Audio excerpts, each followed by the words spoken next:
As a designer, we want to make things, we want to push the envelope, we want to try things, and we want to be messy and crazy. When you declared art as your major, what was your parents' reaction? I think my dad thought it was a joke. I think he was in denial. I didn't know it at the time, but I had an unhealthy obsession with emblems, logos. I didn't even know that was a thing. And I was going through a really rough patch. I was becoming really disillusioned with school. I had another semester to finish, but I was like, this place sucks. Everything's terrible. I hate this. I'm not getting any real value anymore. So I'm like, I'm gonna take a semester off. I'm gonna apply for this job. Yeah. So within months, I'm moving up that ladder really quick. So I'm flying back and forth, feeling like a superstar, because I'm going to work in the ad agency. And the call comes from my uncle. I know since you were a kid, you've always wanted to start a business. Are you still interested in doing it? I'm like, heck yeah. He goes, my business partner and I want to start a design company. He reaches in his pocket, I'm like, what's happening? What's happening? He starts writing his check. I'm like, that can't be for me. He hands it across the table. It's like, this is a good faith gesture. I'm interested in doing the business with you. It looks like you're asking for 100 grand. Consider that an early deposit. Yeah. So I'm off to the races. So did you feel like you got what you needed to get out of school? That's a loaded question. I would not be here today if I didn't, but a degree is a poor estimation of a person's knowledge and skills that can be applied. Just do something with your life first before you go to an art school, because you've lived nothing. You have nothing to reflect into the world, and that's what you're going to do. You're going to regurgitate all that garbage that people are doing online right now. I've heard you speak fairly extensively about pricing. I think in life, when you're set off in the right direction, everything becomes much easier. So what I'm about to tell you came from just being very blessed and fortunate to be exactly where I'm supposed to be to do this thing, right? Hey, what's going on, everybody? Welcome back to another episode of the Travis Makes Friends podcast. Today, I am making friends with Chris Do. Chris, what's up, man? Welcome to the show. Thanks so much for having me, man. Yes, sir. Happy to be here in Las Vegas, like 5 minutes from my house, but it is not home for you. You're out in Pasadena. Yep. Have you been there for a long time? In and out, but now we recently moved, so we've been in the house now for a little over a year. Okay. Yeah. Where'd you grow up? I grew up in Northern California in San Jose. Moved down to Los Angeles to go to school, and I've been in LA ever since. So the debate, what's NorCal versus SoCal? Oh, you want me to create war with my family? Exactly what I want you to do. SoCal. Yeah. I'm going to send it to them, yeah. SoCal it is. Yeah, I mean, I'm biased because I grew up in SoCal, but I've spent a decent amount of time in Northern California as well. But man, I can't beat the SoCal vibes, man. Yep. Every time I go back, I'm like, I think I could deal with the taxes. It's like, but I moved out to Vegas maybe 6 years ago now. So, we've been out here for a little while, but man, you can't beat the weather out there. That's the one thing you can't. There's nowhere that I've been to that compares to just constantly being like knowing to like a 85% amount of being sure that you can walk outside at any given point and being like, yeah, it's nice out here. It's hard to beat. I've traveled out throughout the world, and every time I ask myself this question, since I can live anywhere and work anywhere, it's just a conscious decision to be here. And every time we go and come back, it's like, it's not dry, it's not humid, it's not too cold, and it's mostly warm and pleasant and sunshiny and beautiful people and interesting foods and cultures and industry. It's the right mix. Yeah, no kidding. You can get anywhere with the several different airport options, especially in Pasadena. You're not like in the heart of Los Angeles where it's as bad. You're kind of away from some of the traffic at least. Like obviously there's still traffic everywhere, but that's the worst part. The 210's still got a lot of traffic on it. Not as much as the 5, but it's still going to be. Look at us, two SoCal guys talking about the 5, the 405, the 210. Yeah. Oh, man. But hey, man, thanks for coming on the show. I appreciate you. Rich and I have been trying to make this happen for a little while now, so I'm happy it just kind of last minute ended up working out. Yeah. So let's kind of dive a little bit deeper. So you grew up in NorCal. Yep. Describe for me, set the scene for me of like 9-year-old Chris Do. Okay. So family life, school life, all that kind of stuff at 9 years old. Set the scene. Living in the Valley, San Jose, suburban neighborhood, middle class income. Okay. Still trying to figure things out. 9 years old would be probably as my parents still trying to move up from the lower middle class as we kind of ascend and pursue the American dream.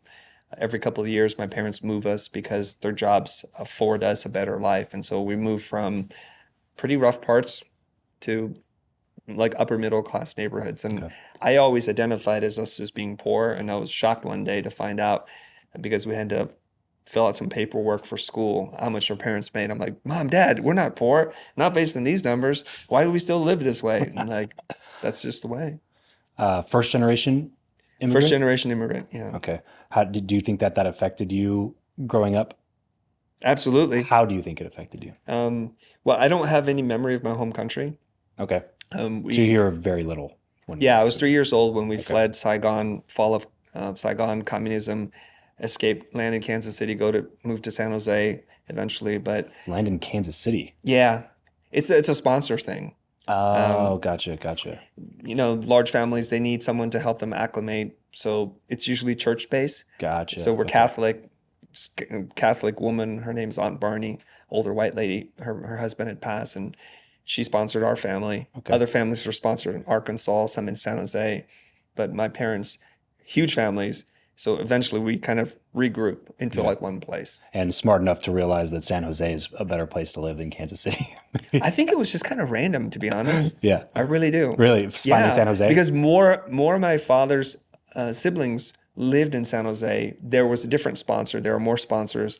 And so then they're just like, hey, it's easier to move one family than to move 6 families or 6 siblings. You know, Yeah, it's just a lot gotcha. easier that way. It's a good decision, though. Yeah. Right. Definitely a little bit better of a spot. Yeah.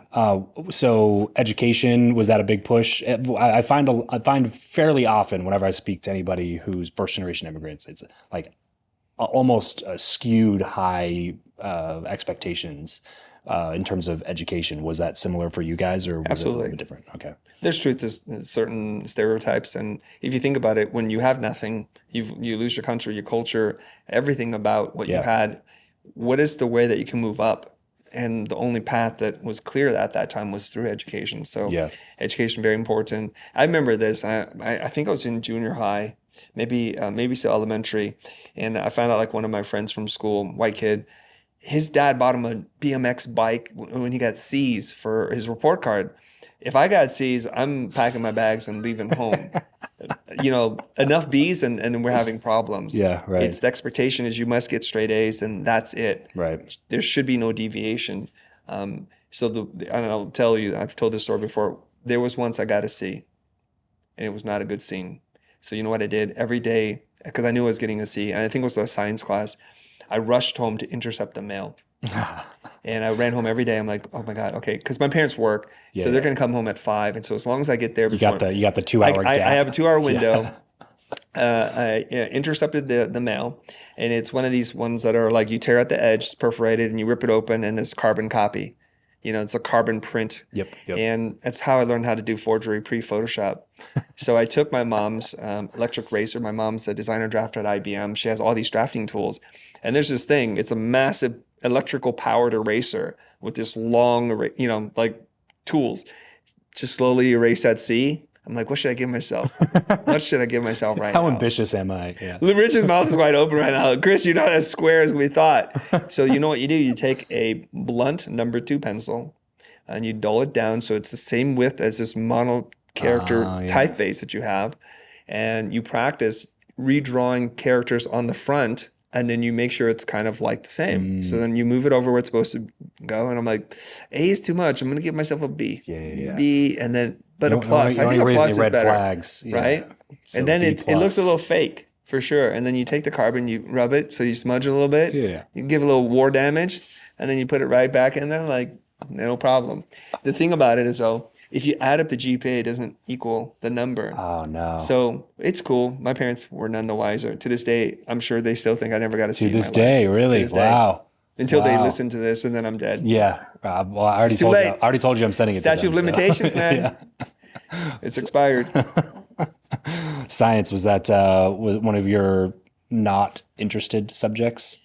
You know, I wasn't very interested in school, and I'm trying to figure this thing out because I got A's very easily. I wasn't even paying attention, so school bored me. I went to public high school and public school, so the topics never interested me except for the electives. And my older brother, who's a really smart, ambitious guy, got his master's degree from Stanford, just to show you the gap in brain power. I was just like, let me take shop. let me take woods and metal shop because that's a yearbook. And he's like, what are you doing? These are fun. This is what I want to do. So I would apply myself to those electives, but never to the other stuff.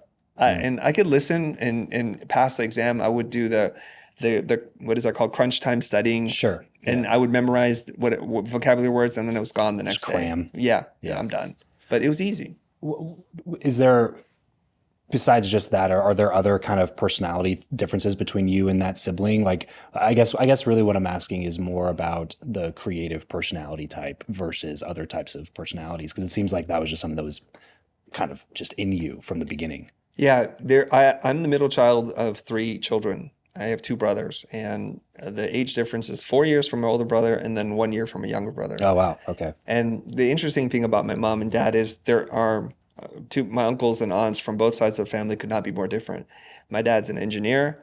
All his brothers and sisters are in Silicon Valley doing something technical, fairly stable income, doing quite well, American standard, right? Mm-hmm. And then on my mom's side of the family, they're all super like emotional, beautiful, artistic people, photographer, painter, artist, all broke, all trying to figure out life, many divorces and all stable. It could not be more different. Interesting. And then I am in the middle, but quite literally the middle of my 2 parents. Yeah. My older brother, super logical, computer science, software engineer, works in Silicon Valley, does really well for himself. My younger brother is a free form artist, person who never went to college.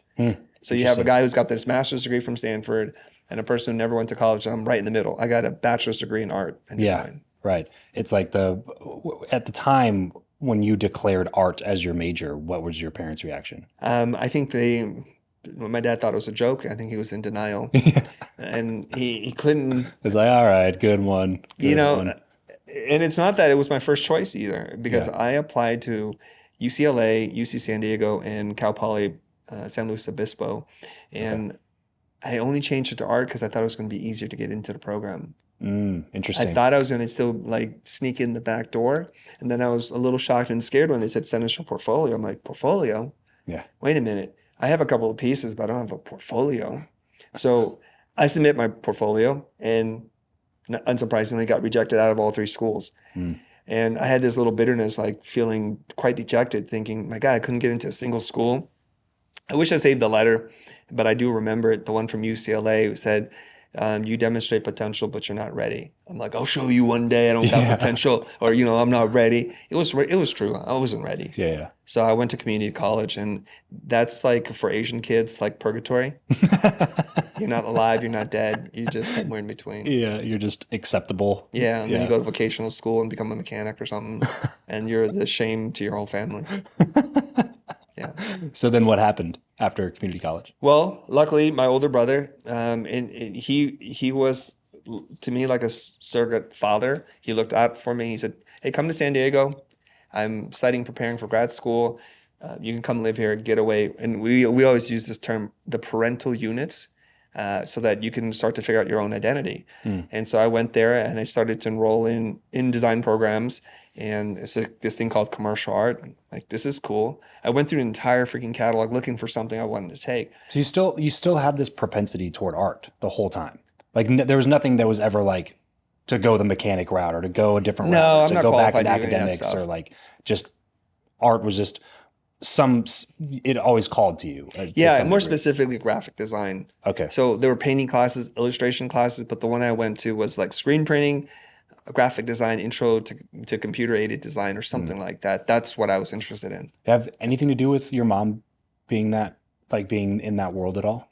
I don't think so. My mom is a self-taught artist herself. She paints with oils and pastels.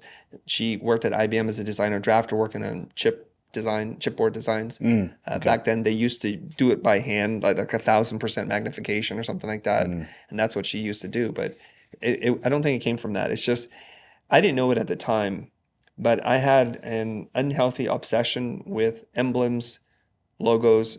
I didn't even know that was a thing. I was attracted to fashion brands that had crests. I wanted to go to Yale or Harvard because I thought, what is this cool shield emblem they got where these other schools have nothing? And I later on learned the term heraldry, and these crests meant something. And I was just like really drawn into that. Yeah. I skateboarded, and the the companies I've found the greatest connection with had the best graphics.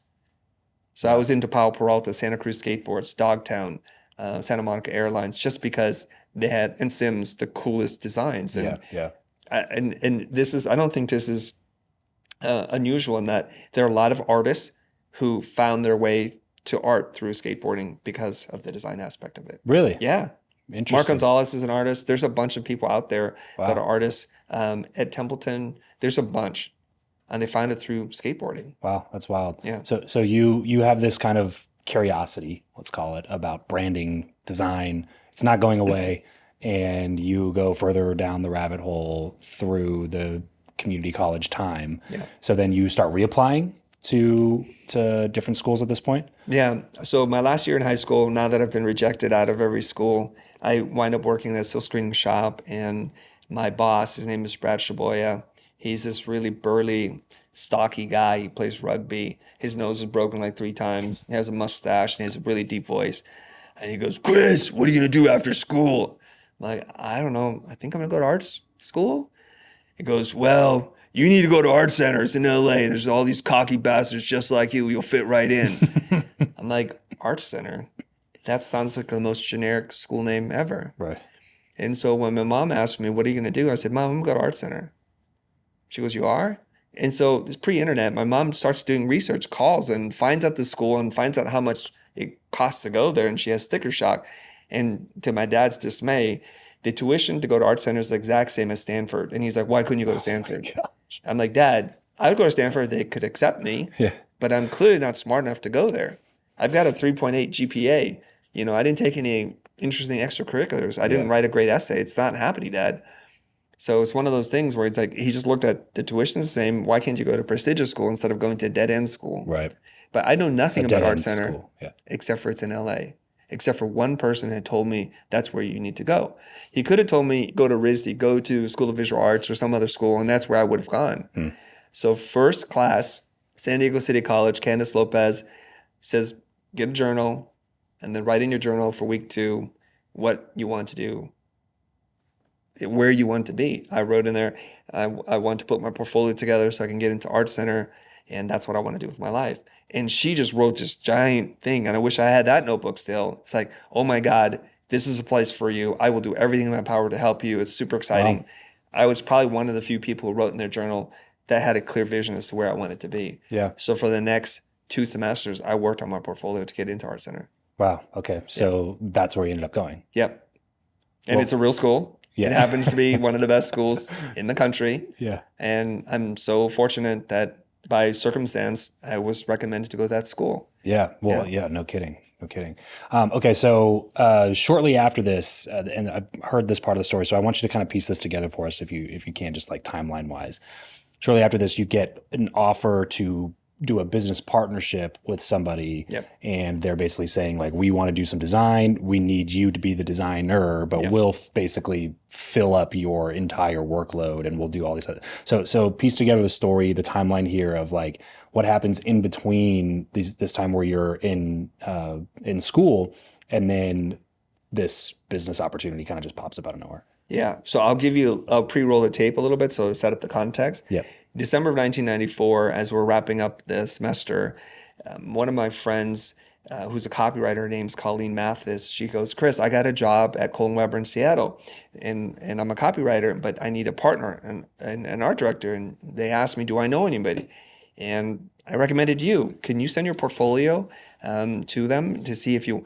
And I was going through a really rough patch. I was becoming really disillusioned with school. I had another semester to finish, but I was like, this place sucks. Everything's terrible. I hate this. I'm not getting any real value anymore. So I'm like, I'm going to take a semester off. I'm going to apply for this job. I'm not an advertising major. So I'm like, I'm probably not going to get the job.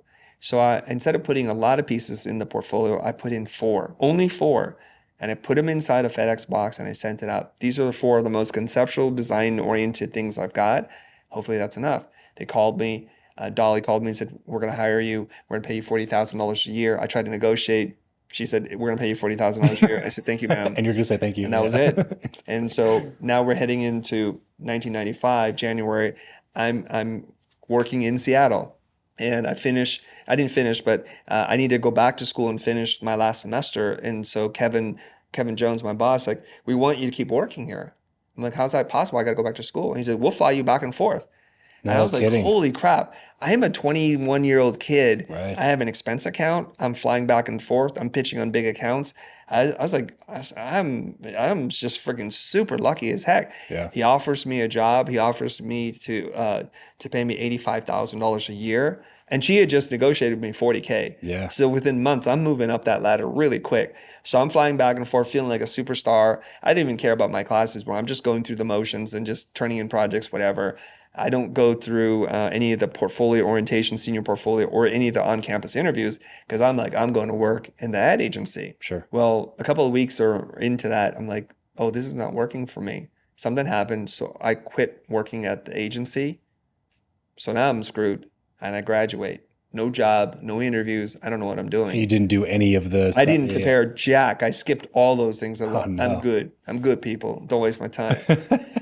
So what happened was one of my buddies, a guy who was I looked up to, who graduated many semesters before me, he was working at this punk rock music label called Epitaph Records.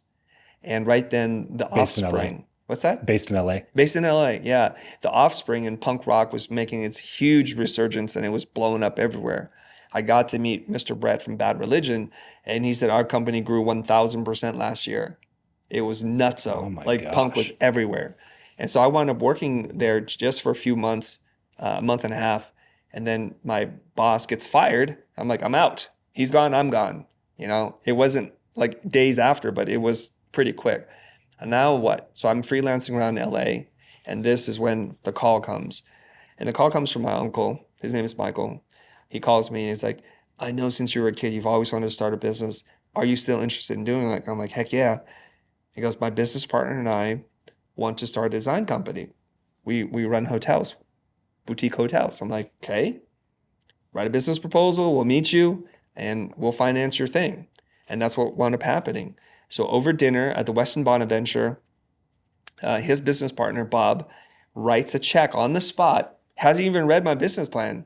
I handed him a business plan that was a piece of crap. It was like 14 pages with phantom projections about what we're going to make in 3 years. Yeah, right. I don't know what I'm doing. Yeah. And really, nobody knows what they're doing when they're writing a business plan. Well, yeah, especially a 20-year-old kid who's never Yeah, run a business before.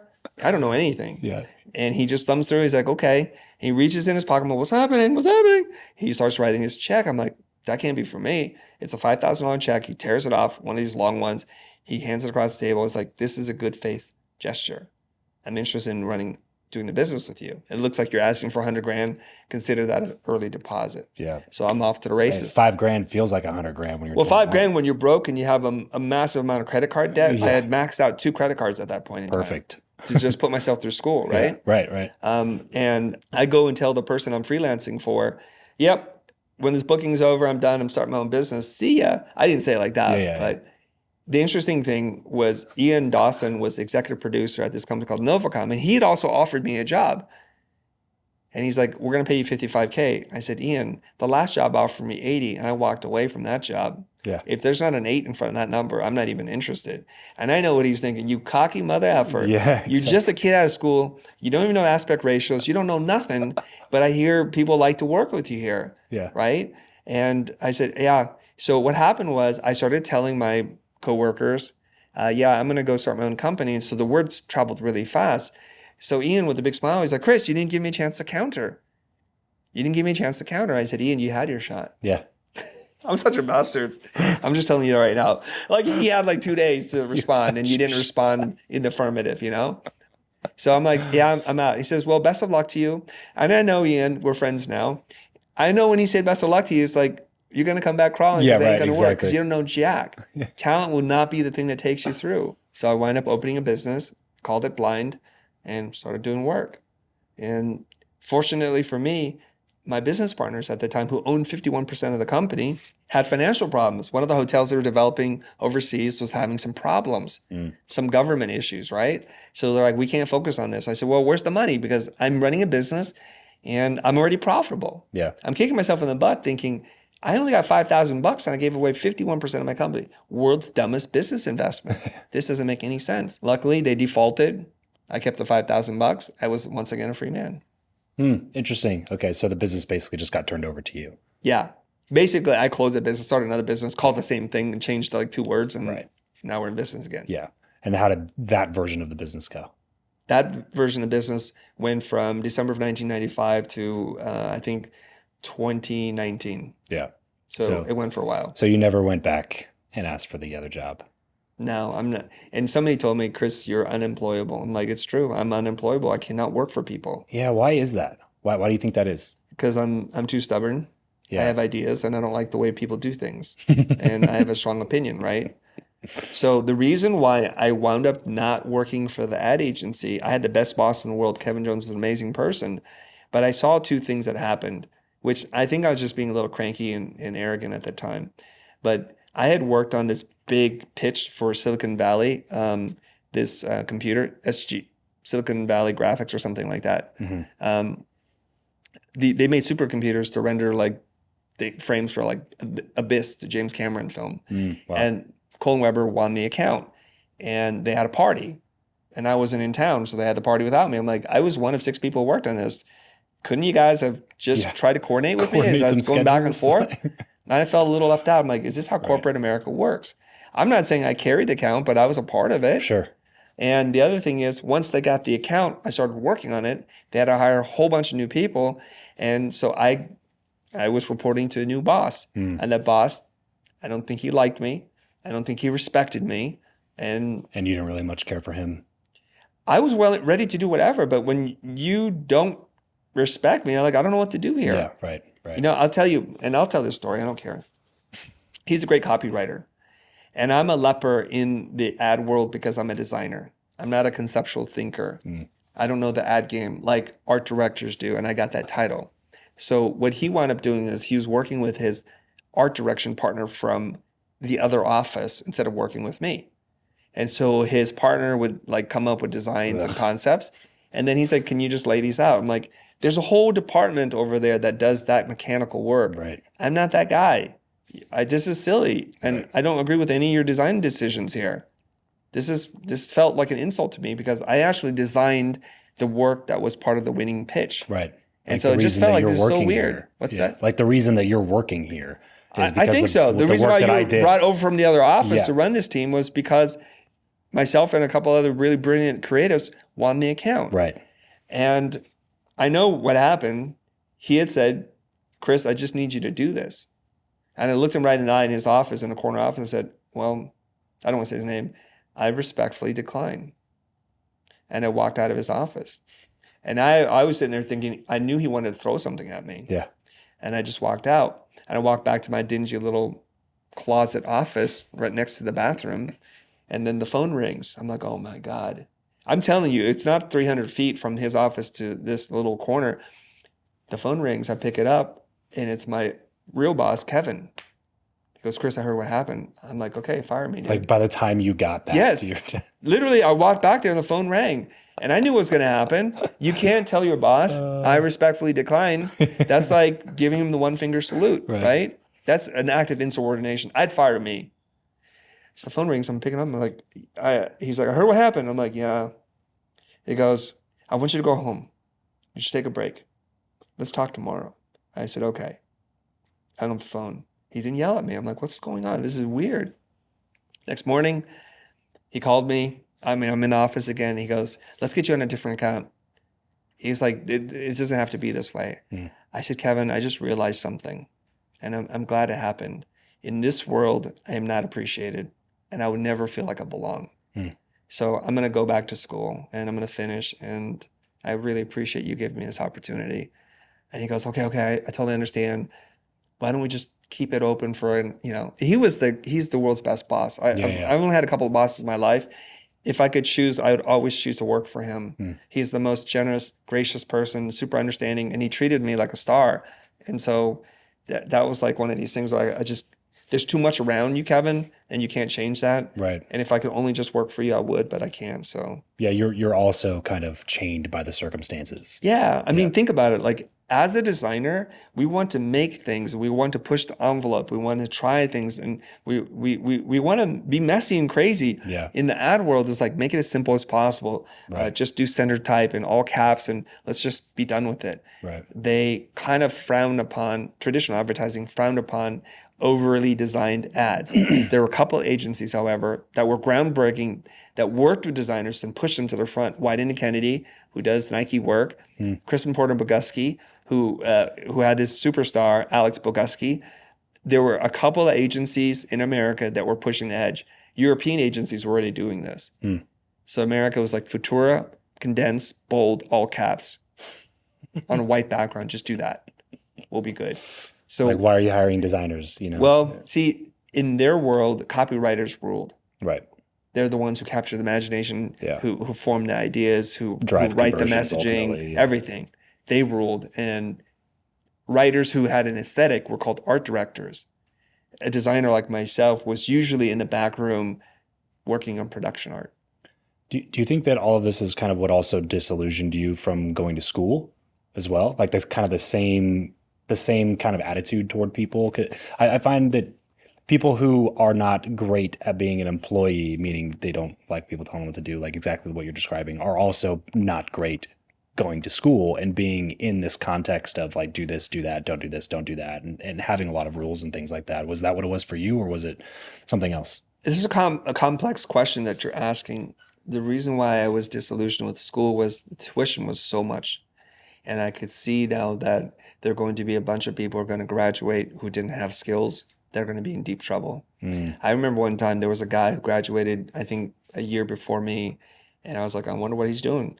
And I go to a Blockbuster and I see him working behind the counter, and it broke my heart. I kid you not, this is not a fabricated story. I'm like, this is really rough because now this person is saddled with so much debt and they will never be able to pay it back. I'm sure it was a temporary glitch in the matrix. I'm sure he figured it out. But the fact that that was his job after going to school for 4 years, The school, yeah. that's rough. And that's a reality. The schools stamp out students. And that's okay when it's being paid for, but when you pay for it, that's not okay. Right. And so that's the problem. And I saw that now that I was more informed, I saw that there was a shortage of high quality teachers. And so the teachers I really looked up to were just a handful. That was problematic. I think I will follow orders if I'm inspired by the person who's leading. Yes. Because when I freelance, I worked for Kyle Cooper, I worked for Garson Yu, and they were with a company called RGA, then later on became Imaginary Forces.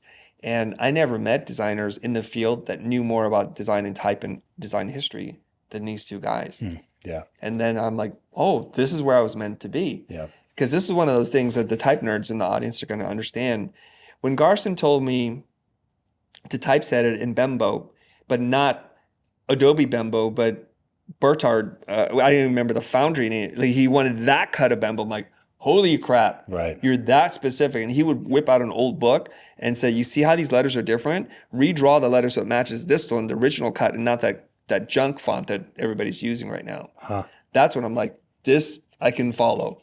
I will go into shark infested waters with you because you know what you're doing. I'm going to learn a lot. That's exactly describing my attitude toward most authority. It's like, if you're just authority for the sake of being authority, then we're probably not going to get along very well.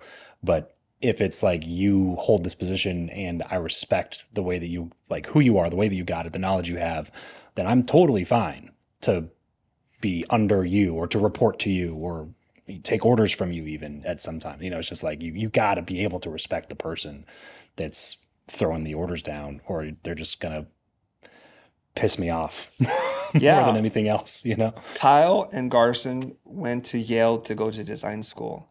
They studied under the design legend Paul Rand. They had Armin Hoffman give lectures there. Like the people I saw in books, those were their professors. Yeah. So this was ridiculous. So there's a lineage here. I'm like, wow, their knowledge of design, their eye for details surpassed mine. So I'm going to learn here. Yeah. Or I'll die. But I'm going to learn. And so they taught me a lot. So did you feel like you got what you needed to get out of school? That's a loaded question. I would not be here today if I didn't, but that doesn't mean that it's a good they idea could have done more. Yeah.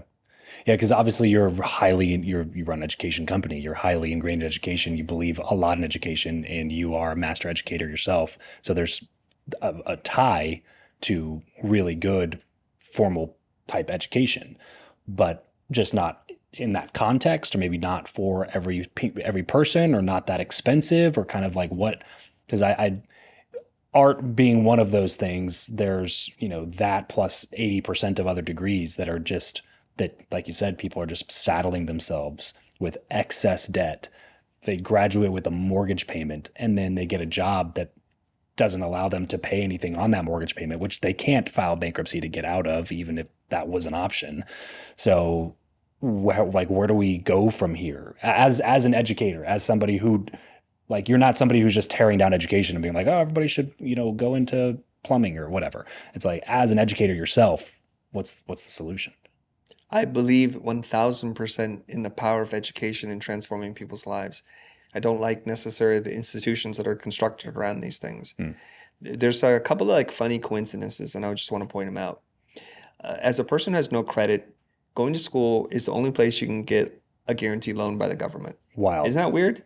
Think about it. I have no credit history, and so I can get a loan backed by the government, and it's the only kind of debt that you can have that's not forgivable through bankruptcy. Right. This is a weird thing now. So I'm not specifically pointing my finger at any specific school, but it starts to feel like the administration becomes front of house for banks, for loan companies. Notice also, once you graduate, your loan, the student loan that's backed by the government, gets sold to a real bank so they can wash their hands. Interesting. That's what literally happens. Okay? Your loan is sold to somebody else because they buy it because it's money for them. Yeah, of course. Of course. So it's kind of an interesting thing. And it's a very interesting thing, especially when you consider the tax advantages that institutions have, the endowments that they sit on. There's so much corruption that goes on in a lot of these places, and it's turning, well, it's disillusioning kids who are highly optimistic about their future, and they think that they have to go this certain path in order to be successful, and then they do everything they were told to do, and then they wake up in their mid-20s with a bunch of debt and no job, living back in their parents' house. I was reading this, I think recently, that said that the most common living arrangement for a man under 35 today is living with their parents still. And like, maybe some of that is cultural, maybe some of that is generational. I don't know all the nuances of it, but I got to think part of it is the fact that the cost of tuition has been on like a 10x hockey stick increase since the 1980s. And the average salary of a college graduate has been doing nothing but going down for the last couple of decades. It's got to be a factor. It's like how is it not being addressed is my question. Well, we saw what happened in 2008 with subprime mortgages tearing a financial hole in the universe. Imagine what's going to happen when students all default. Yeah. Those are scary times. People jumping out of buildings. Right. Well, and then, yeah, it just seems like such a half-ass effort by people to fix the problem. They're just kind of like, oh, let's throw a little bit of money at it. Oh, let's talk about it during the election cycle, but we don't really do anything after anything that happens. And it's just, yeah, what are we doing here, guys? Like, so here's what I believe. I mean, I believe in capitalism and not government to solve these kinds of problems. So some capitalists will step in and say, you know what, I made enough money. I'm going to go invest. I'm going to try to develop a program that's good for everyone, good for teachers, good for students, good for the school. I think there's a win-win scenario here. I'm not a guy who's like throwing stones and without solutions. Like, sure, I come with solutions, but when you understand how large organizations work, then you understand why nothing can ever happen. Mm-hmm. Have you ever served on a board before? I have not. Okay, so I explain it to people because I know it's easy from the outside. It's like, well, why don't they just change it? When you serve on a board, you understand. So boards are elected to help govern an institution or organization, right? Mm-hmm. And they are financially and legally bound to govern correctly. Okay? So there's a president that serves at the whim of the board. And the board is a group of people. It's usually not less than 4 people, and it could be a whole lot of people, but they have different interests, and they are usually voluntary board members. Some of them get paid, and they're there because they have some kind of stature in the industry. They have money. And so what they do is any risky decision that the board approves, they are liable for. Just remember that, okay? So there's a radical idea that's being proposed by the president. They have to ratify and they have to approve. And if they approve it, it means if this is the thing that sinks the entire institution or organization, you are liable. You're the board that ended this whole great thing for 300 years. You're the ones who screwed it up. Interesting. So what the board adopts is the mindset of killing ideas. Yeah. Because if you do nothing new Don't and it rock the dies, that ain't your fault. Yeah, right. Society changed. Opportunities changed. New threats. We couldn't have seen it coming. That's why. Yeah. I've served on a couple of boards. Every time we try to do something, it moves at a glacial pace. Yeah. Because it's risky. Is it just a generational thing? Are we just going to have to let it die down? Because I feel like this is the first generation this is the negative effects of higher education are coming out. Before it was like everybody agreed. It was consensus, where it was just, you got to go to school. If you want to get a good job, you got to go to school. And if you don't go to school, you'll be fighting against that lack of degree for the rest of your career. Now, even with massive tech companies coming out and being like, oh yeah, you don't need a college degree to work here anymore. That happening, plus the rise of tuition, plus the lowering of salaries out of college. There's so many things that I think are changing it. So do you feel like it's just going to be a thing that people are just going to maybe stop recommending at some point? Or because it seems like the schools still want to continue pushing it. And I'm asking this almost also as a dad, by the way. I got 2 small kids, and I think about this stuff all the time. Because I'm an entrepreneur. I have never had a job myself. I've always just done stuff and made money and started businesses and done this thing and that thing and whatever.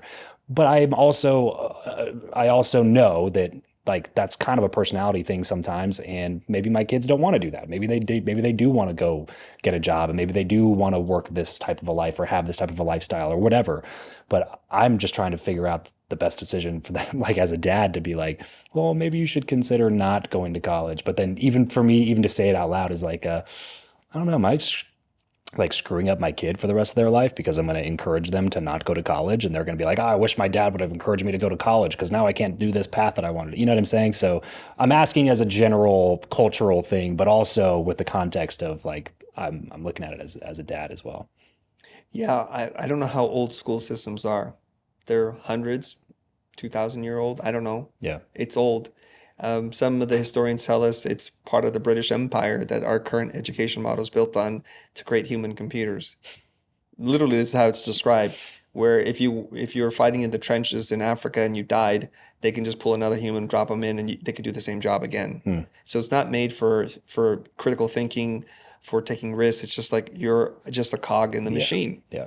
And that's what we've inherited. So I don't know, how old is the educational system in America? A couple hundred years? Yeah. 300? Mm-hmm. How old is America?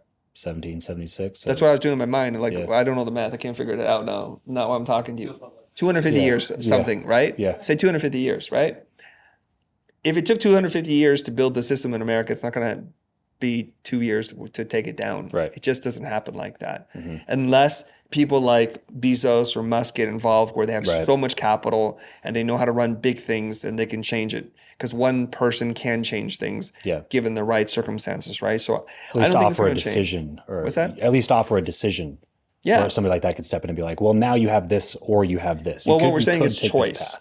Yes. And I believe we can have choice at very small scales. But a lot has changed in the world since those 200 plus years ago.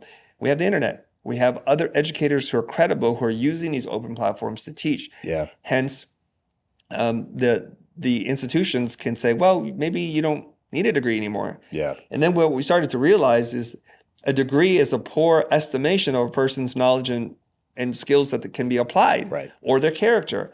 But it's shorthand, and we're a lazy group of people. So we're like, that piece of paper from that company or that organization says you did it.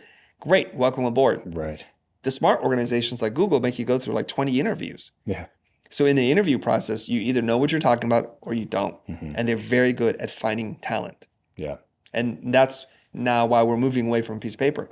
Now, if you're in the creative space, if you make videos, if you do storytelling, if you do podcasting, you design, well, we have something to look at. We can tell. Mm-hmm. As long as it's not a forgery, we can say yes, you can do it, or no, you cannot. We don't need to know you went anywhere. You could have gone to the School of Hard Knocks for all we care. We don't even care. If you can do it, you can do it. it's clearly a demonstrable skill. Right. Like if you're a bricklayer, it's like go lay down 4 lines of bricks, and I can tell how fast you did it and how clean the lines are. If it's level, if it's messy, we know. Right. And so we're moving into this place now where you can actually demonstrate and assess a person much quicker than you could before, and it won't be dependent on that piece of paper. Yeah, I hope a lot more of that stuff comes out. Schools, systems like yours that you've put together, that are highly educational, that teach real world skills that people can go and take and learn and develop it into an entire career or business or whatever. Or even like Jordan Peterson has his school now that he's doing and bringing in a bunch of professors to do online lectures, and they're coming up with some sort of accreditation or a certification program for that. But I just hope that a lot more options start coming out. Like really soon. But to answer your question about what to do with your children, how old are your children? My son is 4. Okay. And my daughter is just turned 3. Actually. Okay. You have plenty of time. My oldest is in college. Okay. He's going to Columbia. I try to say that you don't have to go to school that you don't like. And he told me, Dad, I need structure. I want the system. But I also think he's a brand name guy. So he cares about brands, and the brands mean something to his own identity. And so I'm like, hey, you do that. We've saved money. You go wherever you want to go. My youngest is 17. He's going to finish school this year. And he's like, I'm going to go to art school, Dad. I said, no, you're not. You're not going to go to art school. There's many other options. Here's what we're going to do. You're going to take a year off school. I want you to study humanities. I want you to study art and history, and you can live wherever you want in the world. Mom and Dad have money for you. You want to live in Paris and throw pots? Do that. If you want to go paint with people in Spain, go do that. Just do something with your life first before you go to an art school, because you've lived nothing. You have nothing to reflect into the world, and that's what you're going to do. You're going to regurgitate all that garbage that people are doing online right now. Now, here's a weird thing. My son, since he was probably 15 and a half, he already ran his own business. He's filing taxes as a kid because he's made more money before he turned 18 than I did by the time I was 22. Nice. The world is different. So I'm saying you don't have to fall down any kind of trap. Yeah. In the one area that I know, which is art and design, if that's where you want to go, I'll support that. But please live some life before you go there, because you're going to be like all those other kids who don't know anything. You have nothing to reflect. I really like that. There's no experience.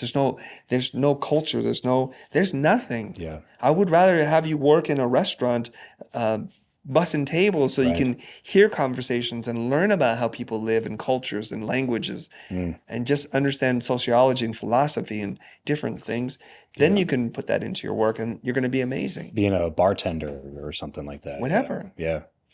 Well, I guess I got some time then to think about it. I think you have a lot more options. Yeah. But my whole thing is, I have a philosophy. That doesn't mean you have to buy my philosophy. I'm just going to teach it to you. Sure. And then you do whatever you want. So one boy says, I'm going to go to school. I'm like, go for it. I'll write the checks. The other one's like, I want to be an artist. I'm like, here's a different plan. Think about this. Please. Yeah. So to completely switch the conversation here, because we're running out of time, I want to make sure I talk about some more practical sides of the business. Okay. I've heard you speak fairly extensively about pricing.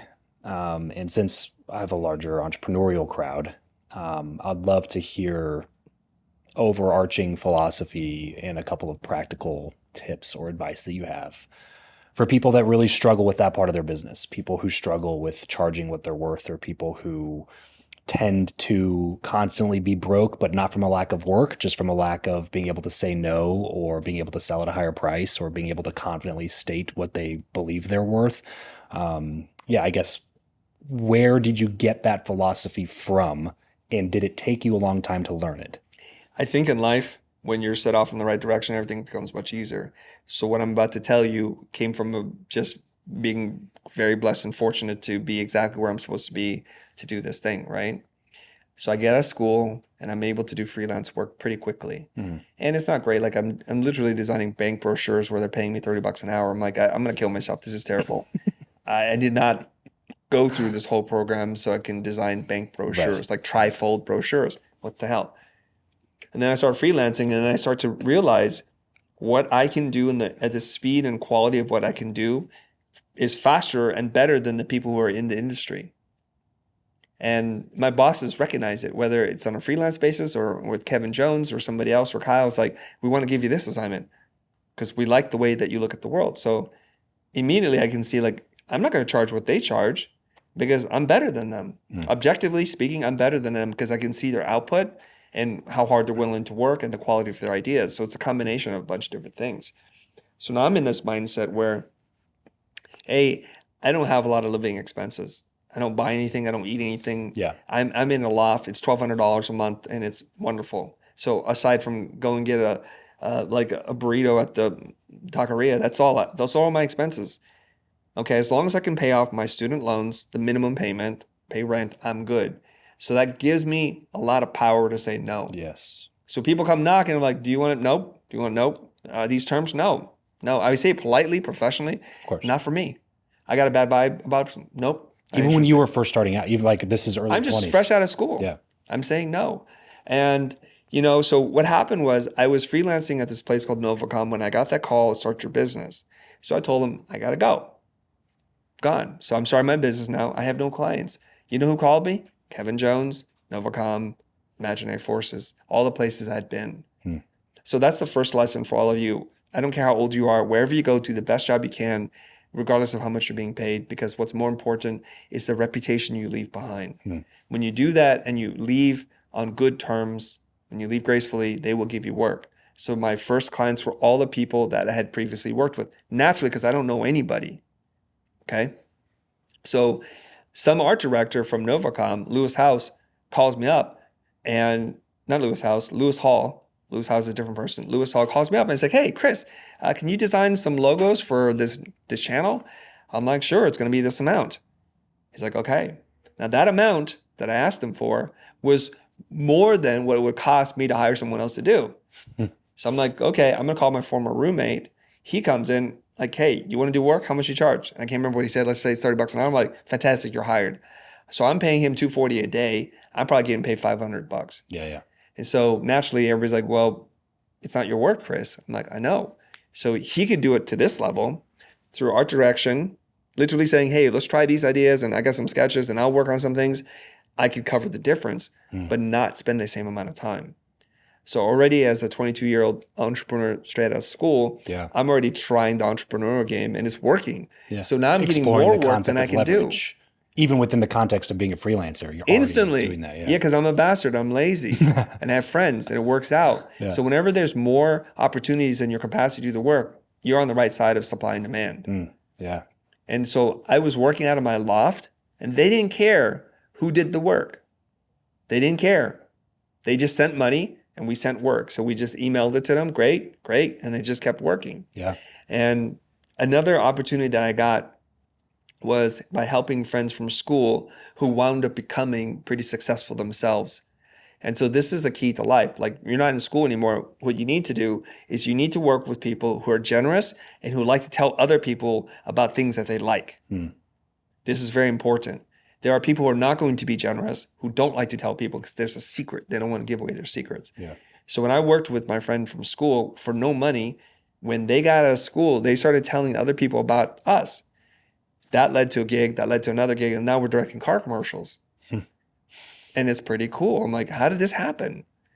So already now I'm playing the game of how much can I ask for before they get upset and say no? Yeah. And it turns out a lot. It's like a lot more than I thought it was. Yeah, and I'll give you an example, okay? I was freelancing as a business for Imaginary Forces. Imaginary Forces got so much work and they had a very small team and there were not enough people to do the work, so they would send their overflow work to me. Now, at this point in time, Kyle thought it was just me doing all the work. He'd send the work, I would do it. But there are 3 of us now, or 4 of us at this time. And my friends from school, Michelle, Jesse, and Vanessa, they would just do the design work. And I would go to the meeting. I'm like, here's the work. What do you think? He's like, fantastic. Great. I always wondered, like, how come he doesn't think, how can you do so much work as one person with so many different styles?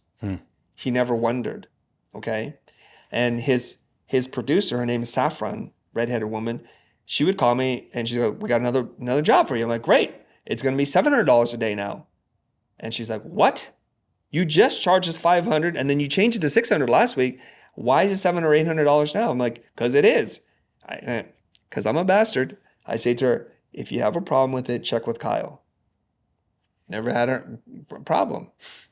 They just kept paying. I just stood my ground. So I told everybody at the office, I'm going to tell him who's doing the work. So I go to another meeting. We're doing a bunch of work for him. Maybe it's for a Taco Bell campaign or something like that. And it's a bargain for him. It is a bargain, even at $800. Yeah. I show him the work. He's like, this is good. I like this. Send me the files, make these changes. I'm like, cool. I said, I just need to let you know something. He's like, what? I don't do the work by myself. And he goes like, what? There are a bunch of us working. He's like, how many? I'm like, 3 of us. He goes, you've been ghostwriting this whole time? I'm like, yes. And I asked him, did you ever wonder how I was able to do so much work in 24 hours? Yes, I just thought you were great. I'm like, are you cool? It's like, okay. Just kept giving us more work. Yeah. So I think what happens here is there's a narrative that's being built in my mind. And the narrative is this. I try to ask for more. I stood my ground. It keeps working. Yeah. It keeps working. So why would I ever in my life now ask for less? Right. Let's flip the situation. Yes. Oh, I don't know if I should ask for $30 an hour. Why don't I ask for 24? It's easier to say yes. And now it's like the narrative I tell myself now in the bizarro world is if I charge less, they'll say yes. And I lose the friction, but then I don't have enough money and I can't hire anybody. So now I go down the vicious cycle. So I just happen to be pointed the right direction with the right amount of cockiness and self-belief and the right opportunities that can just keep asking for more and more. And they just kept giving me more. I'll give you one more example. There's this really critical moment about 2 years into our business. And Kyle says to me from Imaginary Forces, Chris, you want to be a big part of a small thing or a small part of a big thing? I'm like, I'd like to be a small part of a big thing. Because why don't we just merge your company into ours? I'm 2 years out of school, a year and a half. And already the preeminent main title designer in the world who is credited as having a resurgence of main title design, the Renaissance, he's in the history books and he's only been doing this for a couple of years, is offering to buy my company. And he's like, how much do you want for your company? $1 million. He goes, what? I'm like, I love what I do. If you want me to come work for you with my entire team, I got to make it worse for them and my partner. It's $1 million. He goes, that's a lot. It's a bargain. He didn't say yes. Later on, he's like, I should have bought you. It was cheap. Right. And this is where I developed the philosophy. The price I give you today will always be the cheapest price. Wait till you see tomorrow's bill. Yeah. It'll always be more than today. Yeah, there's a great line in The Alchemist that talks about that. Have you read that book or know the Are you talking about Rory Sutherland's book? No, or no. the old fictional school novel, Yes, The Alchemist. yes, Okay, correct, yeah. And I'm going to completely butcher it, but it was essentially exactly what you were just talking about, where this guy had done something for the main rich guy in the story, and he was like divvying out money to people, and he gave him an equal share, even though he had done like a smaller amount of work or whatever. And the guy that gave it to was like, oh, you gave me too much. You overpaid me, or you gave me too much for what I did or whatever. And he said, keep it and then take this lesson with you, which is basically, never ask the universe for less because it might just answer you or something like that. It was always like that is a very fair point. And to your point in talking about that, like it puts you in that negative spiral where you start believing you're only worth $24 an hour. You're not really worth the $30 an hour because that's what people say yes to. And then you can't afford to hire people. So you just have to do all the work. So now you're overworked and you're underpaid just because you didn't just go ask for what you thought might have been just a little bit more. And then the standing your ground thing too is like, that's the difference just between objections and complaints. I think a lot of people instantly go to lowering prices as soon as they present price when they encounter any friction at all. When in reality, a lot of times it's not a real objection. It's just she had a little bit of sticker shock to be like, wait, wasn't it just $600? Yes. Well, why is it $700? Because that's what it is. All right. And then they just keep writing the checks to you every week. It wasn't that easy, but I would just say, Sure. There's a lot more friction. There are phone calls that are made. I'm sure somebody slammed the phone, but I still got my check. Yeah, there's a lot of friction. Yeah. A lot more friction than what I just presented. Yeah. However, it's not them just saying like, no, that's not enough. Yeah. It's just sometimes you got to stand your ground and know what you're worth. I do want to say this because I know some people are going to listen to this like, you mother effer, you crazy, cocky, you delusional, this will never work. I'm going to tell you the story from the other side now. Okay. We were working on this job for a national baked goods company, let's just say. Huge 6-figure job. And we're having trouble executing on this idea. We sold them an idea that we brought in teams of experts and they just couldn't do. We had 7 people working on doing a test that the clients, and we were ashamed of showing the test. It's not right. And so I'm scrambling. My team is desperate. It's not even my gig. One of my guys is directing the job, and I'm making phone calls. And I find this guy, and he's a particle specialist. Okay, he does particle simulations. Like, in Roland Emmerich's film The Day After Tomorrow, and buildings are collapsing and tornadoes are ripping through, and there's like tidal wave. That's not water. Those are particles. Some genius guy or gal is in there programming and just running simulations so that it looks like water knocking over cars, because you can't animate that stuff. You can't. So I get this guy's name and number. His name is Riff Dagger. Super interesting guy.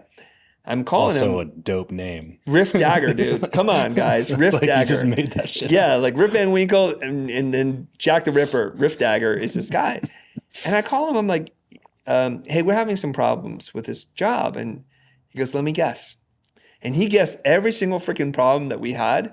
I'm like, oh my God, please tell me you're available. Yeah, right. Here's what he said. I bet you have a whole team. And they're used to working with large pipelines with technical directors to solve all their problems.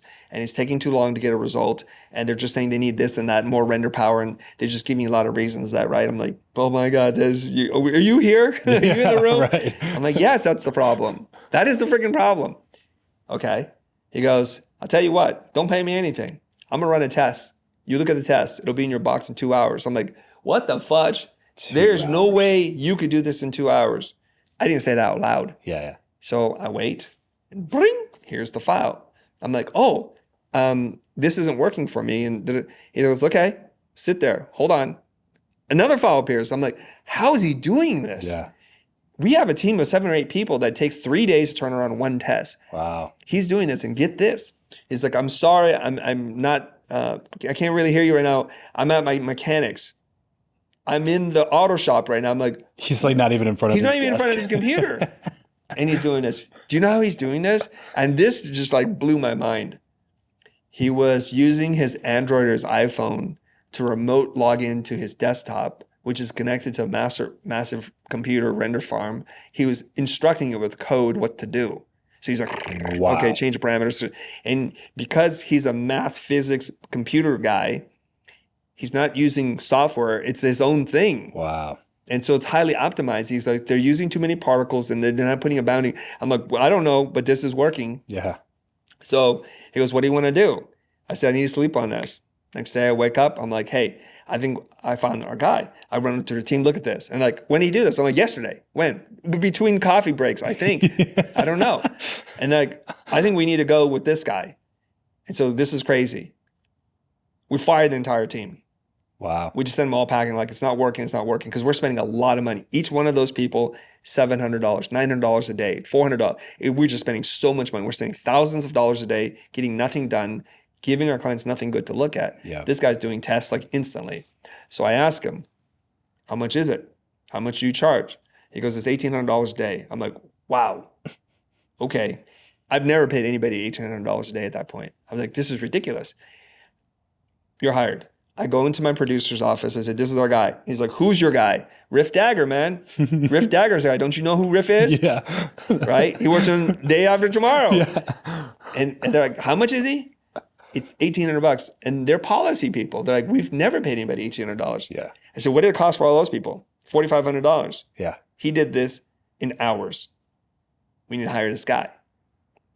This is a long, funny story to tell you. I'm on the other side making a case for paying a guy that an obscene amount of money that I've never paid before because they're that good. And he knew he was that good. Yeah, which is why he did the work for free first. Well, he was confident as hell. That's what I'm saying. He was he's just like, if you don't like this, nothing. Exactly. Nothing on me. Exactly. But you're probably going to hire me like at this point, you know? When you know, you know. Yeah, right. And he knew.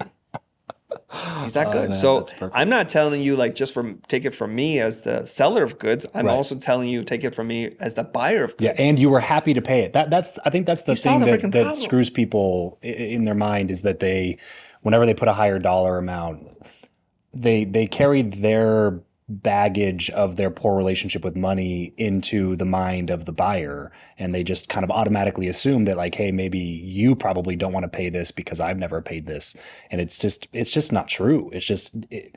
Money is just the means of exchange. It's just the thing that you trade for value. And if the value that you're providing is really solving a problem that they're experiencing, then it is worth paying the money that they're paying. And they're happy to pay the money to get the problem solved.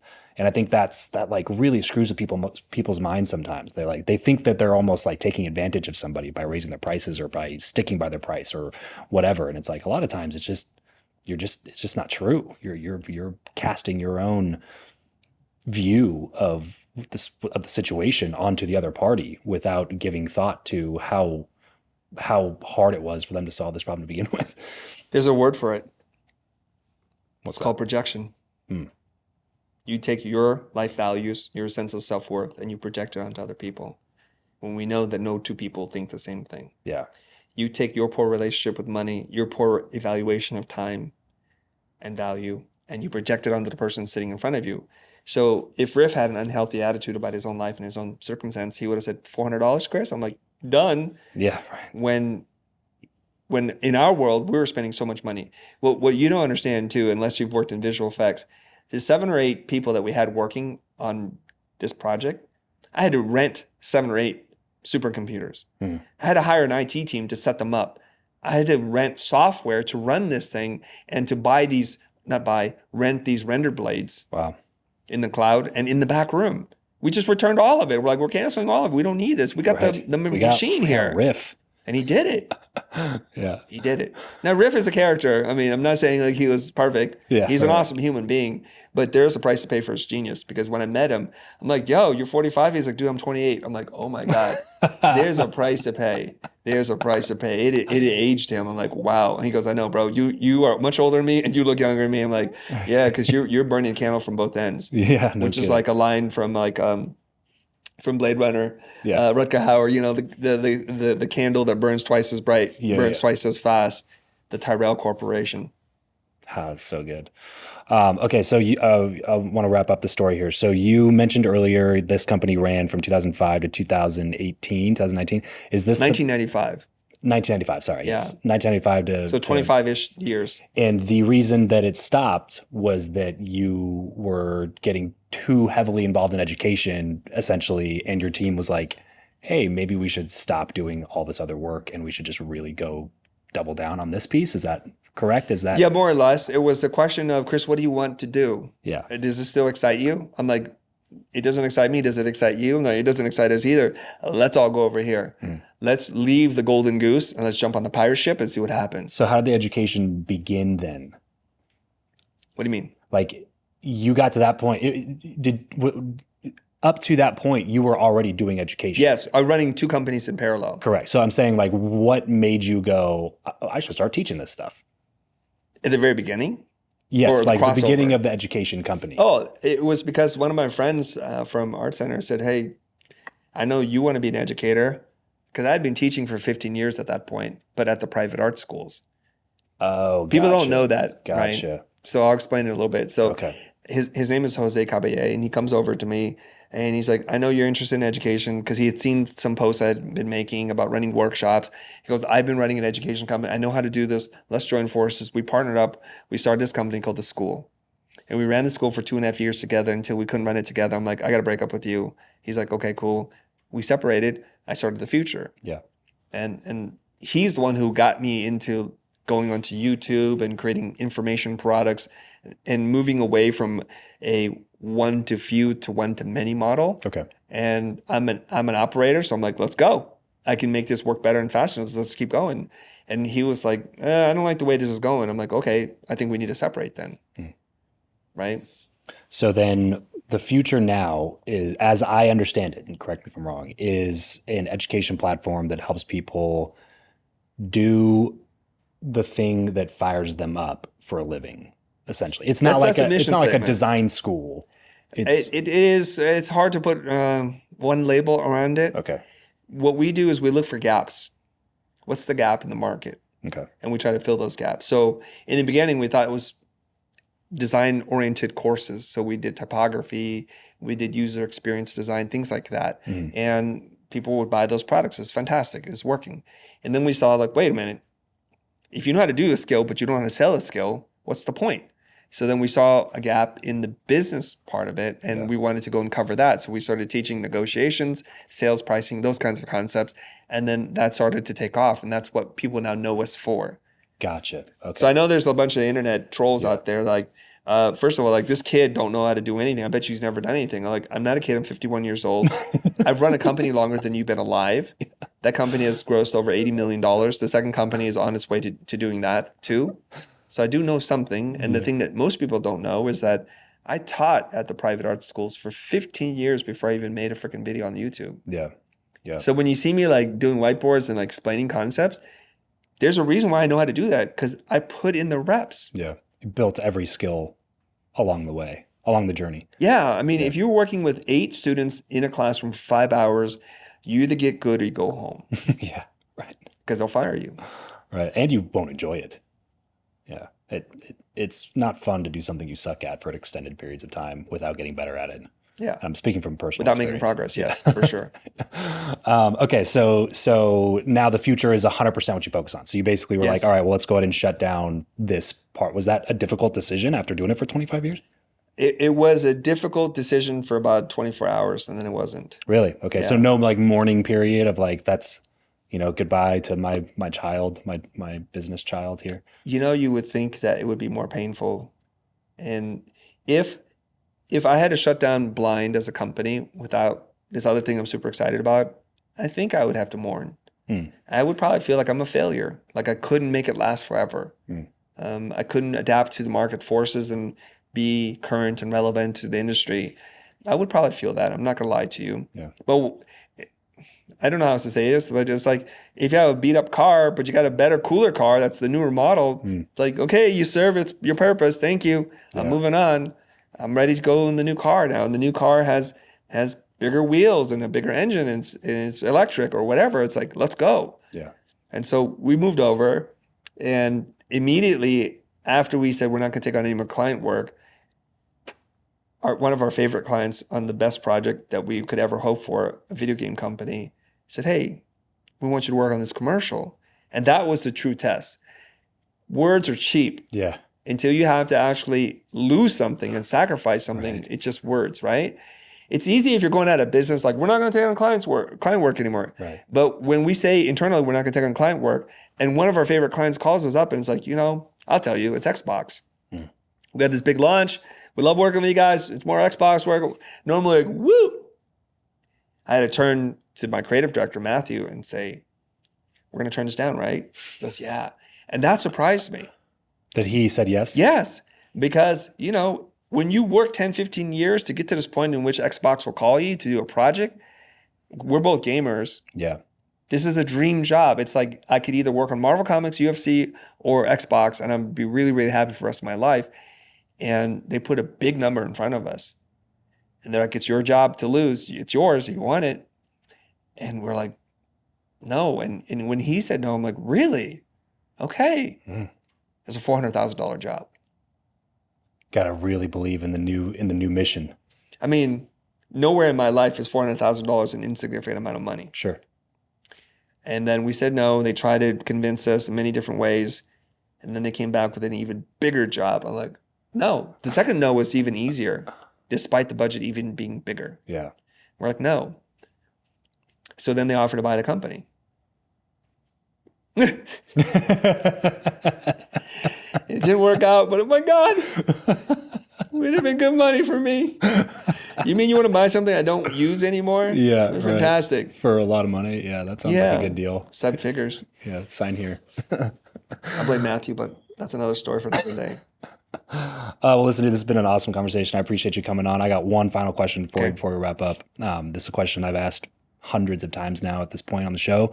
And I'm always curious to hear the perspective from somebody like you who has accumulated a ton of knowledge in a lot of different verticals, but also has a lot of really great relationships and people who you've depended on, relied on throughout your career to get to where you are now. So who you know or what you know, which of those two is more important in life and why? It's clearly who you know for a lot of different reasons. It's easy to learn. It's not so easy to find the right people to help fill in the gaps. The barrier. Yeah, and I think we'd be $100 million company if we knew the right people. But we're not. Yeah. We're like a $4 or $5 million company right now.